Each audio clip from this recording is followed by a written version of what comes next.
Una pregunta para abordar el mundo. Dos disciplinas que amplían nuestras miradas.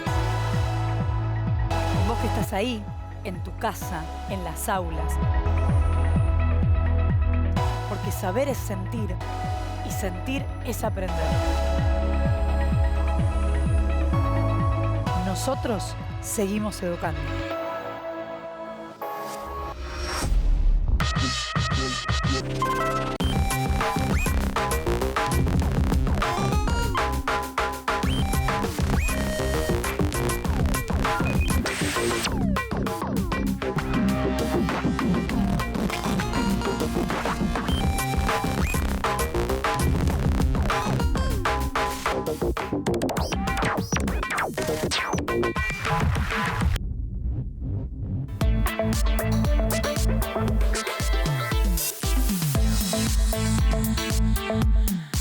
Yo creo que la calidad de vida es las cosas que hacen a uno tener un bienestar y poder vivir bien y estar tranquilo, así tranquilo. Yo creo que lo principal, sobre todo, sería la educación, porque un país sin educación no es nada. Sin economía tampoco es nada, sin salud tampoco es nada. Yo creo que es el futuro, la educación. Sin embargo, se puede, no sé, invertir mucho en salud, seguridad, todo eso, pero creo que la educación tiene que ser el punto más importante de todo. En el caso de los chicos de mi edad, no sé, amigos, familiares que los apoyen en los estudios, una buena salud. Para mí una persona necesita, para vivir bien, un trabajo que bien lo ayude bien económicamente, una casa, lo básico, creería, o lo que la persona quiera. Yo personalmente soy bastante amante de todo lo que tenga que ver con la música, con todo lo que entre en el arte, me encanta. Y siento que tengo bastante suerte al poder acceder a eso. Pero sé que no en todos lados es así y es una pena porque realmente se pueden llegar a hacer cosas hermosas con todo y deberían dar la oportunidad. Para mí lo mejor son las oportunidades y la libertad de elegir vos todo lo que quieras a partir de esas oportunidades que te brindan.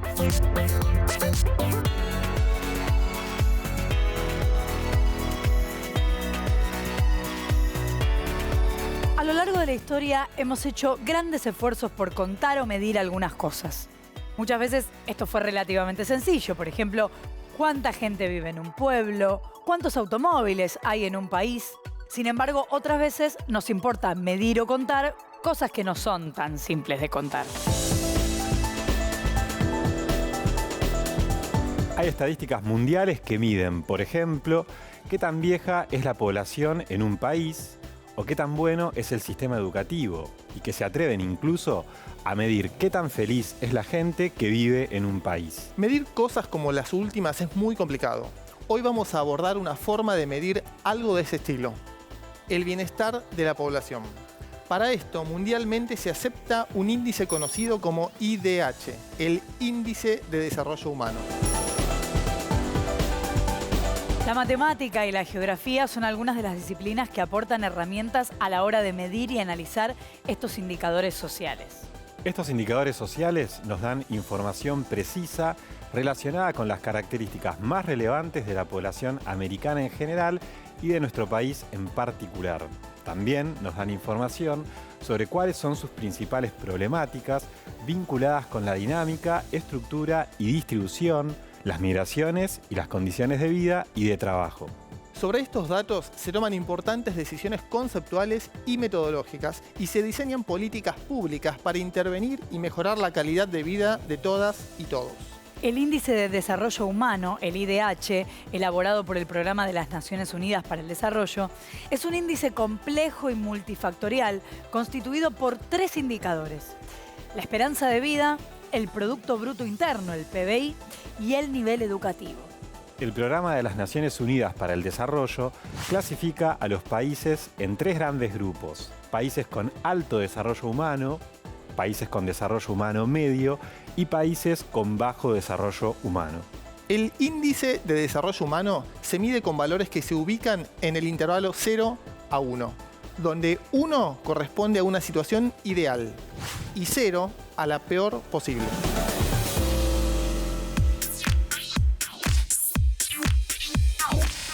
Un índice intenta sintetizar situaciones complejas de manera que pueda ser visualizado y comparado, ya sea a través del tiempo o entre distintos países, provincias o poblaciones.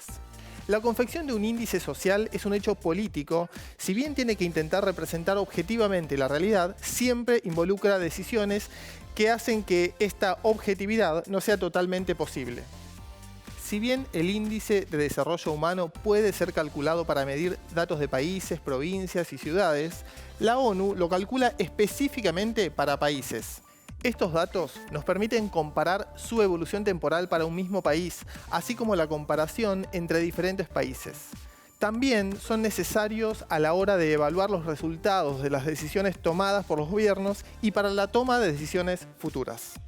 En esta gran tabla de valores, cada número tiene un significado y la posición que ocupa también. Por ejemplo, el número 0,616.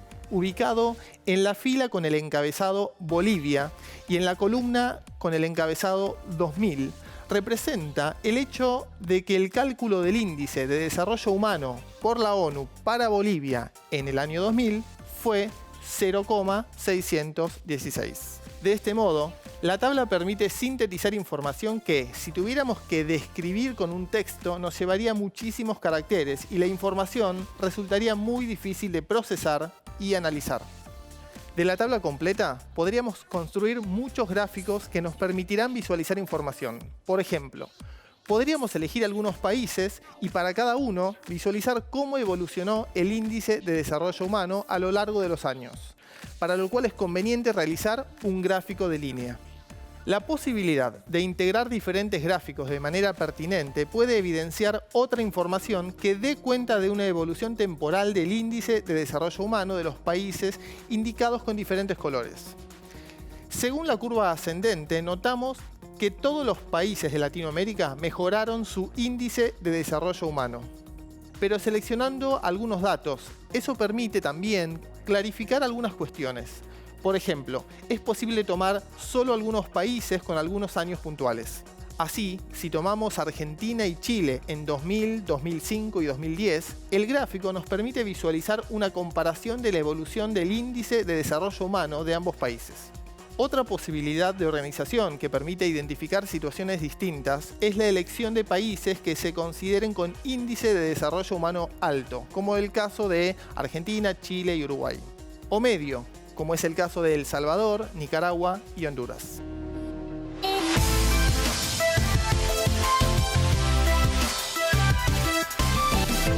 En tanto recursos, los gráficos representan de diferentes maneras estas informaciones que llamamos variables. Si bien no hay una regla que nos permita decidir qué gráfico es el mejor, hay algunos criterios, muchas veces visuales. Entre los tipos más usuales están los gráficos de barras, de línea y de torta.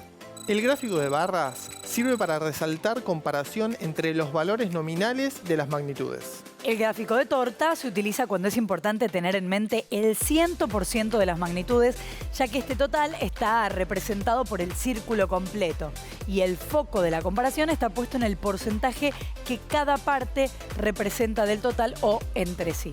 El gráfico de línea se usa para representar magnitudes de situaciones con evolución temporal.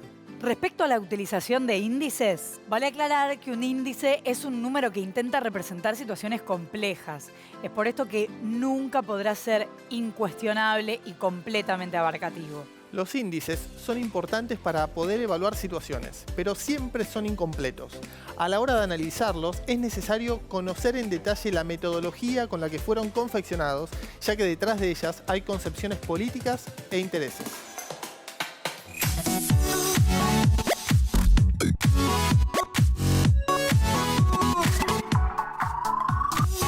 Las desigualdades del desarrollo humano debilitan la democracia.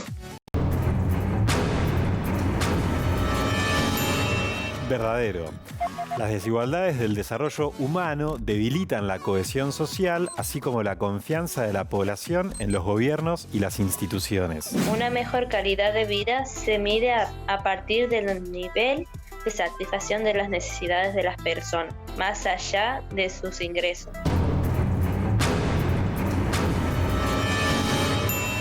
Verdadero. La calidad de vida alude al bienestar de la población atendiendo a sus necesidades materiales, psicológicas, sociales y ecológicas. En la actualidad, las desigualdades de desarrollo humano se redujeron.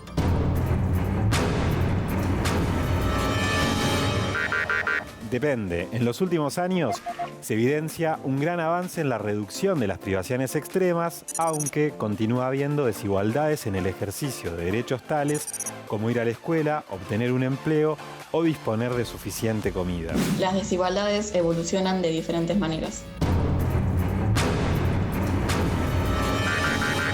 Depende. Los efectos de la crisis climática y el cambio tecnológico nos muestran que las desigualdades del desarrollo humano están adoptando formas nuevas en el siglo XXI. Aunque por otro lado, podríamos decir que hay más esperanza de vida, las personas viven más años. Las desigualdades comienzan en la edad adulta. Falso. Las desigualdades del desarrollo humano pueden comenzar antes del nacimiento y muchas de ellas pueden acumularse a lo largo de la vida de la persona. Las desigualdades de grupos son un tipo de desigualdad de desarrollo humano. Verdadero. Algunos grupos de personas se ven sistemáticamente desfavorecidos. Estos grupos pueden estar definidos según su etnia, su lengua, género o clase social, o simplemente por el hecho de vivir en el norte, en el sur, en el este o el oeste de un país. Los índices son siempre incuestionables. Falso. Un índice es un número que intenta representar situaciones complejas. Es por esto que nunca podrá ser irrefutable ni completamente abarcativo.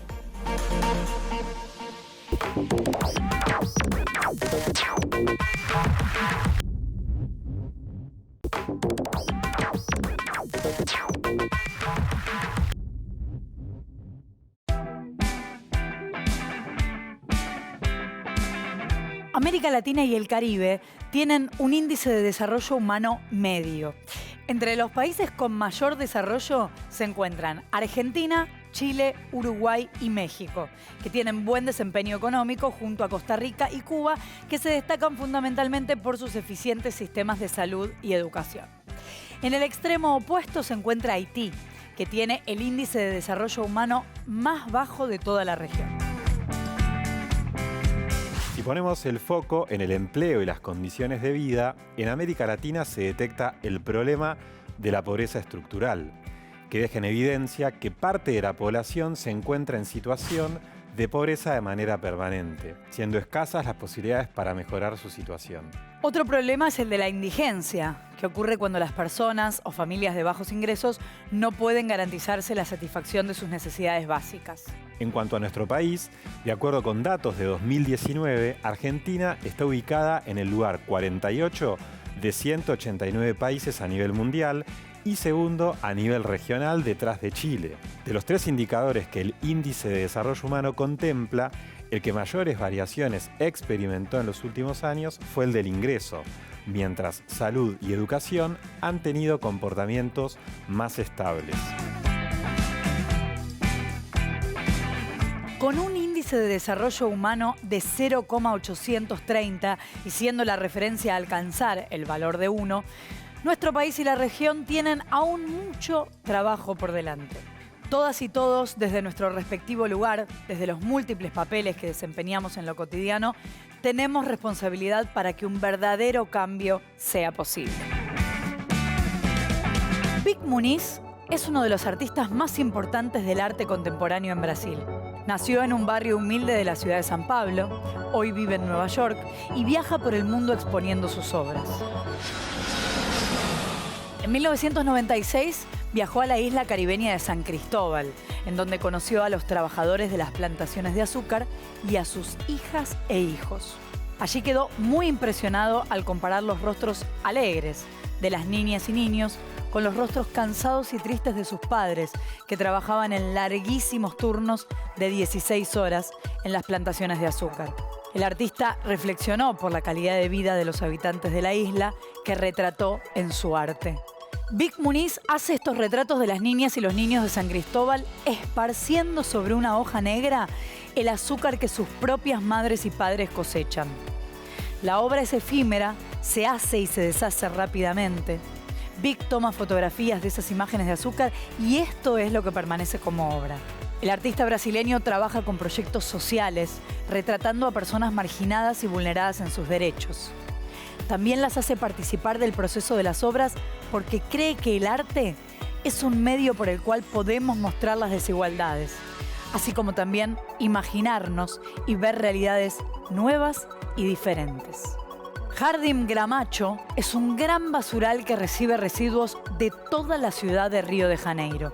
Muchas personas trabajan allí buscando materiales como vidrios, metales y cartón para vender a las empresas recicladoras. Estas mujeres y hombres pasan largas jornadas exponiendo su salud a los riesgos del contacto con todo tipo de residuos sin protección alguna. Vic viaja a Río y recorre el basural. Conoce a las personas que trabajan allá, habla con ellas, escucha sus historias. Después realiza retratos a gran escala de estas mismas personas con residuos de Jardim Gramacho en el piso de un galpón. Desde un alto andamio fotografía estos retratos que luego se desarman. El artista menciona haber notado rápidamente la diferencia entre el basural imaginado, el que se veía desde un mapa satelital, y el que conoció y pudo recorrer personalmente. Ese juego de distancias entre él y los objetos mirados es uno de los ejes centrales de su trabajo, ya que se anima a acercarse a esa otra realidad que quiere conocer. En el cuerpo a cuerpo, Vic también se deja observar e interpretar por aquellos a quienes mira. Señor León Gieco, que vamos a grabar en primer término. Vamos a hacer El Ángel de la Bicicleta. Una versión que yo he grabado con mi banda tradicional, he grabado con los Pibes Chorros, un ritmo de cumbia, con unos vientos a lo Kusturica, digamos, ¿no? Porque estamos hablando de Pocho Leprati, que es un pibe que trabajaba en las villas ludueñas de Rosario, un salesiano que mataron en la época, en el 2001, en la época de la bajada del gobierno de la Rúa. Él se subió al techo del comedor, andaba en bicicleta repartiendo comida, se subió al techo del comedor y dijo: no tiren aquí que hay pibes comiendo, y un policía lo mató así, porque sí, ¿no? Así que cuando yo me encontré con la mamá y los hermanos, me pidieron que haga una canción y salió esta canción, que se llama El Ángel de la Bicicleta. Grabando.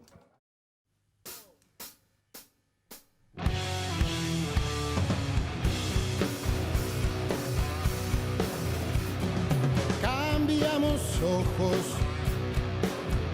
por cielo, sus palabras tan dulces, tan claras, cambiamos por truenos. Sacamos cuerpo, pusimos alas, y ahora vemos una bicicleta alada que viaja por las esquinas del barrio, por calles,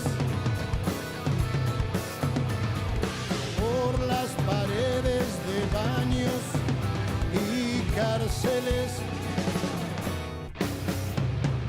Bajen las armas, que aquí solo hay pibes comiendo. Cambiamos fe por lágrimas,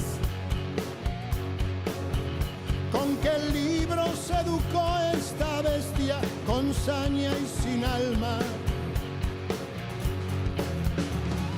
Dejamos ir a un ángel y nos queda esta mierda que nos mata sin importarle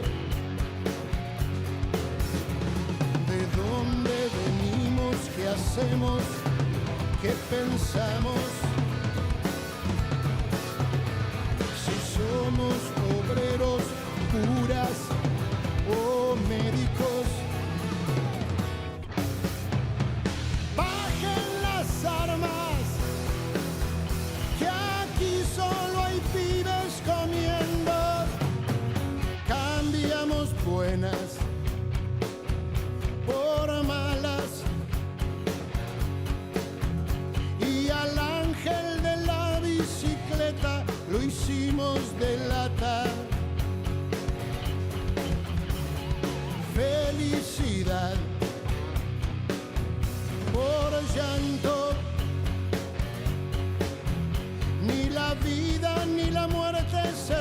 orden con sus cunas y sus cruces.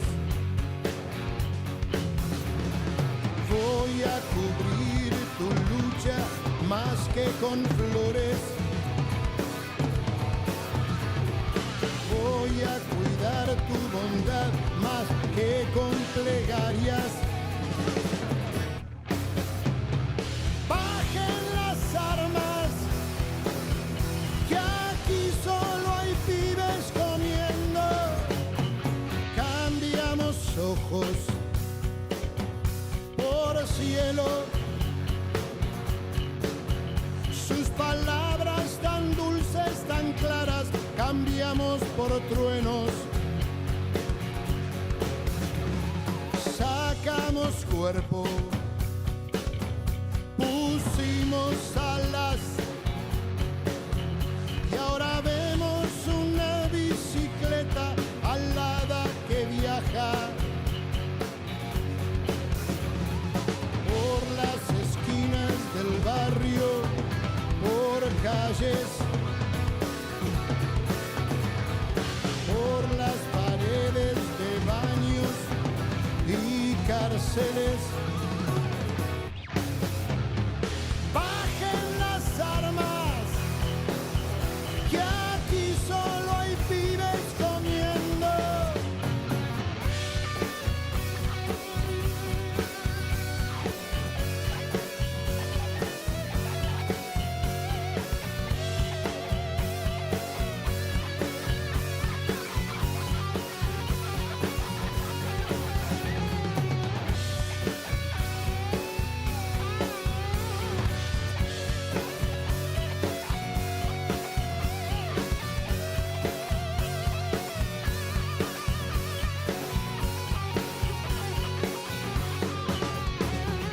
Bajen las armas.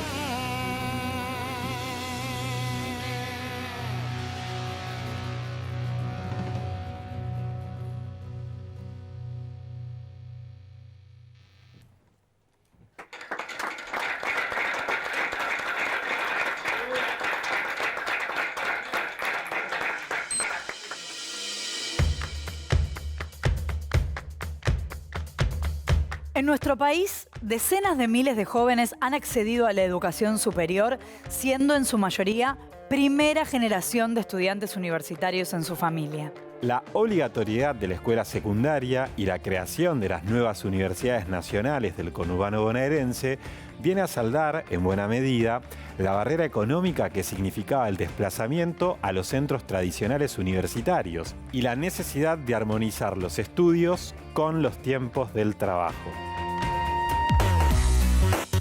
Mi nombre es Germán Pinazo, yo soy investigador y docente del Instituto de Industria de la Universidad Nacional de General Sarmiento.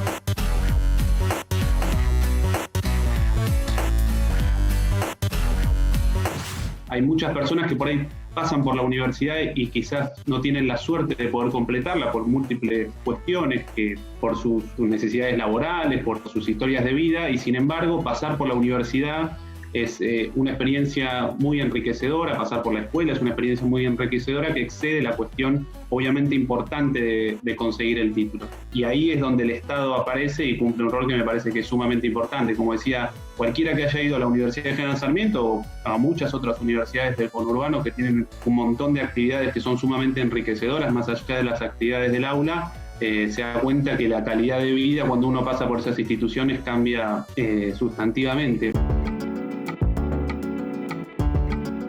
Digamos, mayor inclusión educativa me parece que es sinónimo de mayores herramientas para enfrentar el mundo laboral. Los estudios que se hacen en distintos países muestran que las personas que tienen mayor, digamos que las sociedades que tienen mayor acceso a la educación, esas personas tienen mejores oportunidades laborales.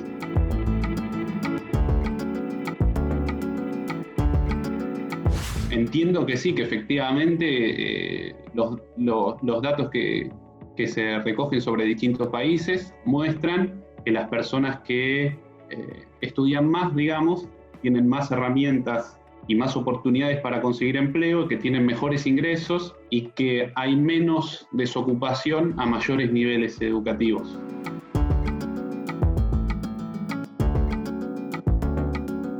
ahí hay una cosa curiosa, que es que en la universidad, los últimos datos, por ejemplo, hay más mujeres estudiantes que hombres, un poquito más, los últimos datos que pude ver de la Secretaría de Política Universitaria, pero ahí me parece que es interesante pensar, vincularlo con el tiempo que dedican las mujeres más que los hombres a las tareas, al trabajo no remunerado, a las tareas del cuidado, a las tareas domésticas, a las tareas de las compras, y ahí ningún país parece ser la excepción, ni los países ricos ni los países pobres. Bueno, en la actualidad, lo que las estadísticas de la Secretaría de Política Universitaria muestran que casi la mitad de los estudiantes se inscriben en carreras de ciencias sociales o humanas, digamos, ¿no? Un poco más atrás vienen las ciencias aplicadas y más atrás aún las ciencias básicas como la matemática, la física. En términos del mercado laboral, entonces diría rápidamente que son las carreras vinculadas a sistemas o informática o ingeniería en informática, que son las carreras más demandadas en términos del mercado laboral, vinculadas también al marketing digital, a estas cuestiones también. Para comienzos del siglo XX, en los países industrializados, las niñas y los niños trabajaban a la par de los adultos y prácticamente no existían leyes que protegieran la infancia. Cuando se empezó a advertir de manera más compleja las necesidades de desarrollo de las niñas y niños, comenzó a dimensionarse lo injusto de esta situación y recién ahí empezó a formarse un movimiento para proteger mejor a la infancia. En 1924, la Sociedad de las Naciones, antecedente de la Organización de Naciones Unidas, la ONU, aprobó la Declaración de Ginebra sobre los Derechos del Niño, en la cual se instaba a reconocer el derecho de las niñas y los niños a acceder a los medios necesarios para su desarrollo y a una educación que generase conciencia social y sentido del deber. En 1959, la Asamblea General de las Naciones Unidas aprobó la Declaración de los Derechos del Niño, que reconoce el derecho de las niñas y niños a la educación, el juego, la atención de la salud y a un entorno que las y los contenga. En 1989, la Asamblea General de las Naciones Unidas aprobó la Convención sobre los Derechos del Niño, que reconoce el lugar de las niñas y los niños como agentes sociales, económicos, políticos, civiles y culturales, además de establecer y garantizar normas mínimas para proteger sus derechos en todas las circunstancias. Esta convención cuenta actualmente con la adhesión de 196 estados, siendo Estados Unidos el único país que no la ha ratificado.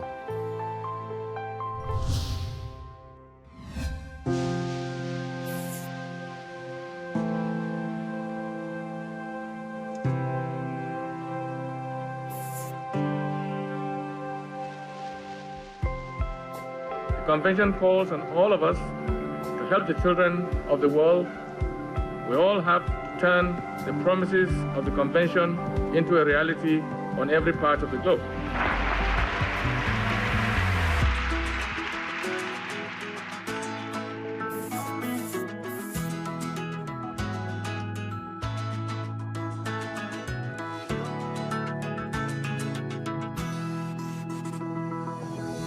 Igualdad.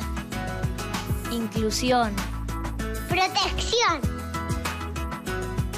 Identidad. Alimentación. Vivienda. Salud. Educación. Familia. Divertirse y jugar, eso me encanta, esa palabra. Educación sexual integral. De ser escuchado. Vimos la luna que era así como una banana. A mí me gusta leer porque me hace pensar más en la imaginación. Lo que me hizo esta escuela fue abrirle la mente y dejar de juzgar a la gente. Si nosotros no lo cuidamos del medio ambiente, no todos vamos a tener ese privilegio de ver los animales, los mares, las lagunas. Ahí empecé a tomar conciencia.